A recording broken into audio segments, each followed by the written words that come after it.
Okay, are you guys ready for this round two? Well, no tin hat today. I'm just gonna get right into it. So first things first, if you have not watched my first video titled The Goat, the Witch, and the Wardrobe, then please stop what you're doing, pause this video, click on that link in the description to get the full context of this topic before watching the video you're currently on right now, because we are going deeper into some rabbit holes of Tom Brady's witchcraft allegations. So you have to catch up from the beginning, because this is even wilder than the first video. So you gotta work your system up to this crazy that I'm about to go into, okay? So if you've already watched that video, then thank you for coming back for more.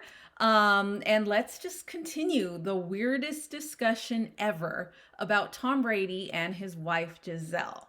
So first, I want to thank everyone who commented and reached out to me after watching the last video, The Goat, the Witch, and the Wardrobe. It was surprisingly well received, so yay! You don't think I'm off the wall crazy just yet, and hopefully it stays that way, we'll see. But I so appreciate many of you who shared your thoughts and your own supernatural experiences. So yeah, shout out to Roland. Hey, y'all check out his comment where he said he's experienced some things. He's seen demonic type stuff and he's experienced sleep paralysis. And actually, in my next video, we're going to go a little deeper into some of this stuff because yes, it's real. I've heard a lot of people who have stories like this, and it's not often talked about because you feel crazy, right? Like I feel totally crazy, but I'm comfortable in that, all right? So stay tuned, Roland. I'm thinking about you. And I especially loved Robbie's comment saying, I think calling this a unique perspective is an understatement. So I just want to thank you guys for furthering the discussion. Some of you posted publicly and some of you did prefer to stay anonymous by messaging me privately. And I just love both forms of contact. Like I want to encourage you, if you want to have a discussion, reach out whatever way you feel most comfortable. I'm here to just, have a dialogue so we can learn together. And it's nice to know that I'm not alone in asking these questions. So, I love y'all. So next thing, I want to remind you guys my heart for this video series, okay? This is not a witch hunt. A witch! A witch! Okay, I think Giselle, she's beautiful, kind, has the best of intentions for herself and her family. And like I said, I adore their relationship. I think they're very sweet, okay? So please do not infer what I am not saying in this video, okay? I think they are good people. I just have some genuine questions and concerns around the topic of witchcraft because it's something I've been intentionally researching this past year, and wow, my mind has been blown by what's really out there and how many people are caught in some tricky situations without really knowing the full context of the truth. So to recap quickly, part one, for those that need a little memory refresher, we talked about Tom Brady referring to his wife as a good witch. She said, "You're lucky you married a witch. I'm just a good witch." So we discussed the definition of altars. Then I shared some pieces of data that showed the potential of witchcraft having real powers. So here's what we learned. According to Africa, apparently witches have real power and can actually fly on brooms, just like in the movies. Like, who would have thought? And hopefully some of you did your homework. Did you guys talk to anybody that you know from Africa? If you did, please share your story, anything you learned and anything that surprised you or anything that contributes to this discussion. We also saw some visual evidence of people invoking spirits, inviting them into their bodies. Like, what? That's a thing? So based on this, do you think this is something Giselle could have done to receive psychic insight about the Super Bowl wins? Because Brady says she was able to predict stuff. And she said, "I just want to let you know this is not going to be your year." And of course we lost. I said, "What does 16 look like?" And she said, 16 is going to be your year. Just leaving that question there. And then we also saw how people who had in the past invoked certain spirits, they were actually getting those spirits cast out of them. I posted screenshots from a video and I promised to share the video in this video. So here it is. I want to just give you a warning, okay? I'm going to give you a warning. If you thought my last video was weird, well, we are We're just turning it up a notch. So I just want to let you know, prepare yourselves and brace yourselves for what's to come.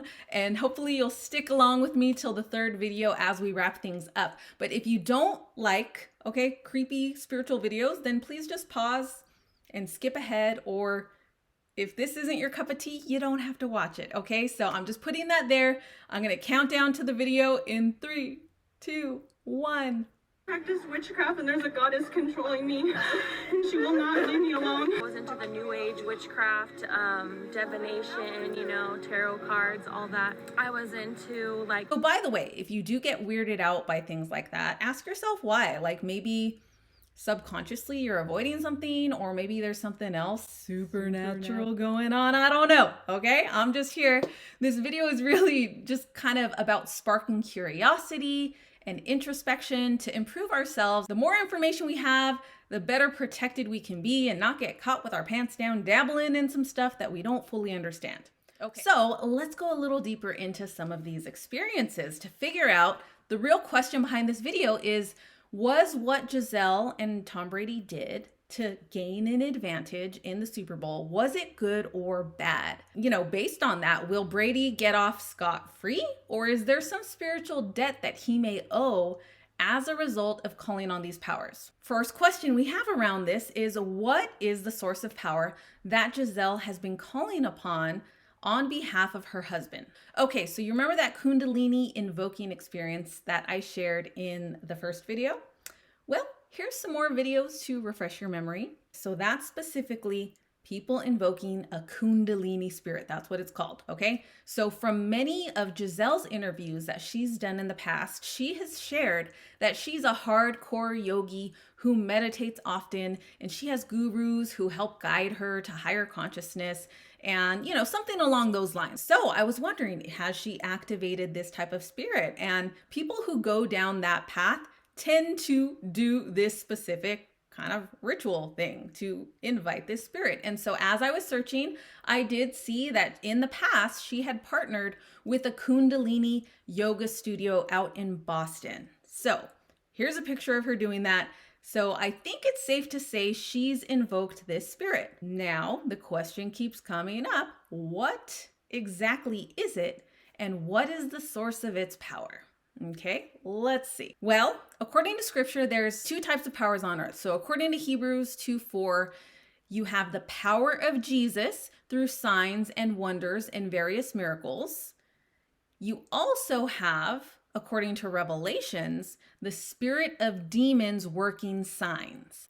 Okay, so that's what you have referenced biblically. So for simplicity's sake, let's call this the power of light and the power of darkness. What is Kundalini exactly? I've had a lot of friends who've told me about this, and in the past, it's been mentioned it's like a serpent spirit that a person invites up their spinal chakras, and biblically speaking, again, I was taught not to trust serpents, so obviously I haven't dabbled, but there is this Kundalini documentary that's out there. And that guru who's highlighted in this documentary was asked the exact same thing. So what did he have to say? So for people who don't understand, what is Kundalini? Kundalini, it can be used in different terms and there's no fixed definition of it. Kundalini, chi, life force, it's all the same thing. Okay, there's no fixed definition of it. It's just, so it's all the same. It's just all the things.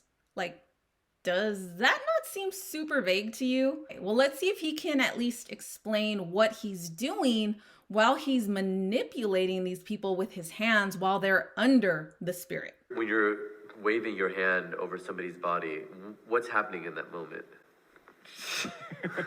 I don't know. It just does. A lot of the time, I'm just not even thinking. I'm just sort of not there. I don't know, it just does. Okay, so don't you think before you charge people thousands of dollars or whatever it is to go on a retreat where you potentially change the trajectory of their soul for all of eternity, that you would at least know the beginning things of what's happening, like what's going on, why does it work this way? It's the basics, kind of like knowing your first name, right? Hello, My name is Mr. Burns. I believe you have a letter for me. Okay, Mr. Burns. What's your first name? I don't know. Great plan, Bart. So here's what I'm hearing him say. Now, again, you can take your own interpretation, but this is what I'm hearing based on inviting the spirit in, not knowing what you're doing, is like he's being possessed by some spiritual being and a spirit which he doesn't have a full definition for. And he's just going with the flow, I guess. Based on this definition so far, based on this guru who's sharing his story, would you trust the source of that power? Based on what we know, there's only two spiritual powers, light or dark. Again, it's gonna get weird. It's gonna get real weird. Real quick. Let's just continue into the weirdest discussion ever. Okay, let's go back to that specific witch who was having a goddess cast out of her. Remember her? Yes, okay. So here she's sharing a little bit deeper about her experience. Pretty intense. I was into the new age witchcraft, divination, you know, tarot cards, all that. I was into like Kundalini yoga. You know, worshiping the moon, the stars, Mother Earth. I was all vegan, like just like a hippie, you know. Okay, so we know this woman practiced witchcraft, and she also mentions she invited the Kundalini spirit into her body. So it was all fun and games until she didn't want those powers having so much control over her mind and her body. And so when it came time for those things to come out, it wasn't such a nice experience for her.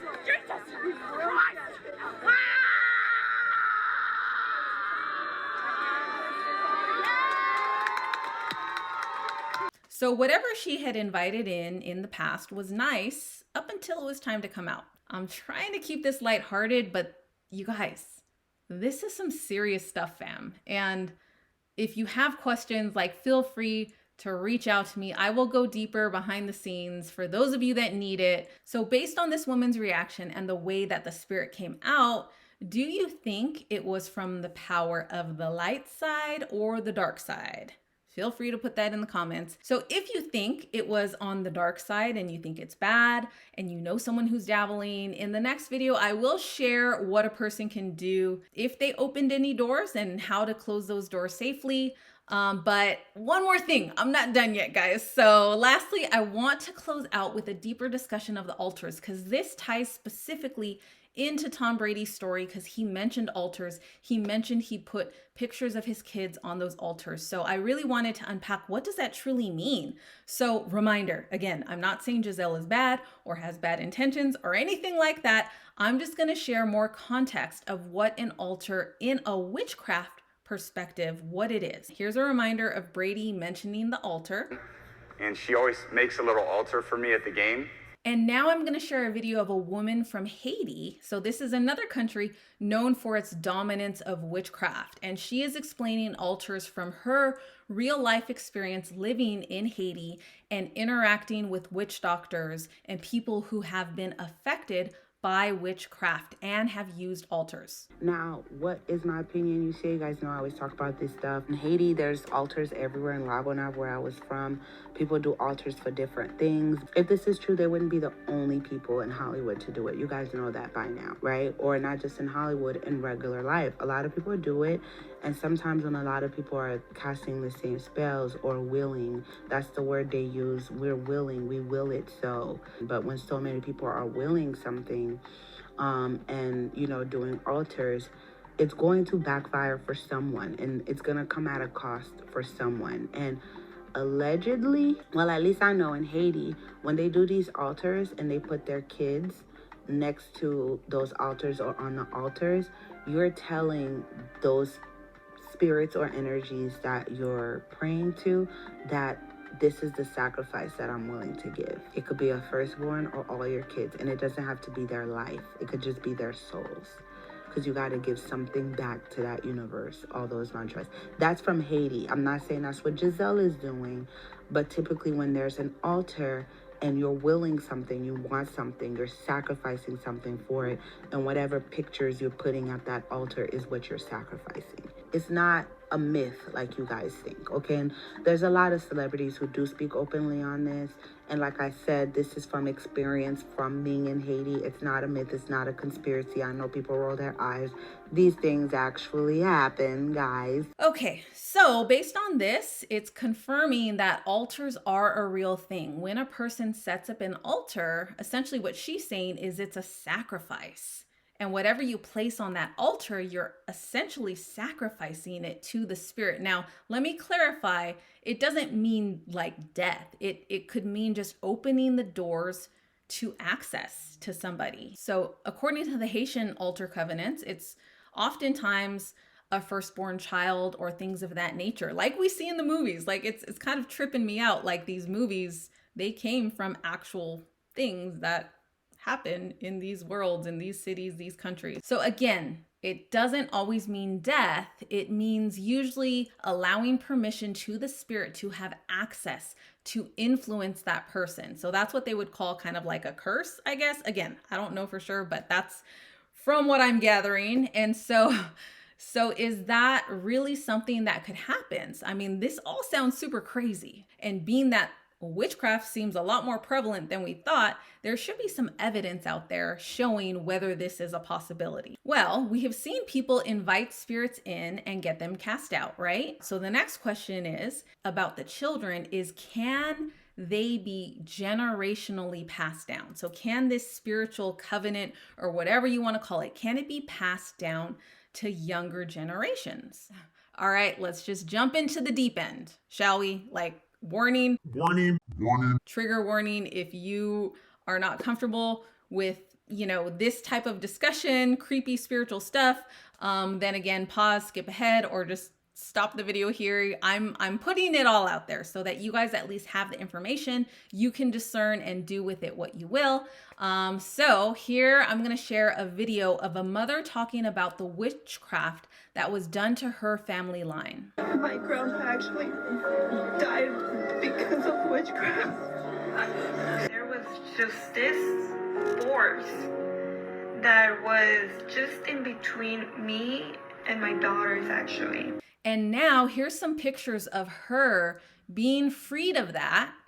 And notice how her daughter is reacting at the same time, showing that generational connections. So what do you think about this? Is this evidence of altar agreements having power to affect children? Well, again, the reason I'm bringing this all up is because Brady mentioned they put pictures of their kids on the altar. So she put together a little altar for me that I could bring with pictures of my kids. And now as a mom, I want to make sure I fully understand what's going on here. And now that I've been binge watching hundreds of testimonies, most people that found themselves in the situation like that mother and daughter you just saw, most of them made accidental agreements for some type of instant gratification or things like emergency healing. So again, no bad intentions, but the source of power they called upon created a spiritual debt that needed to be paid. It's like a credit card, right? All is fine and dandy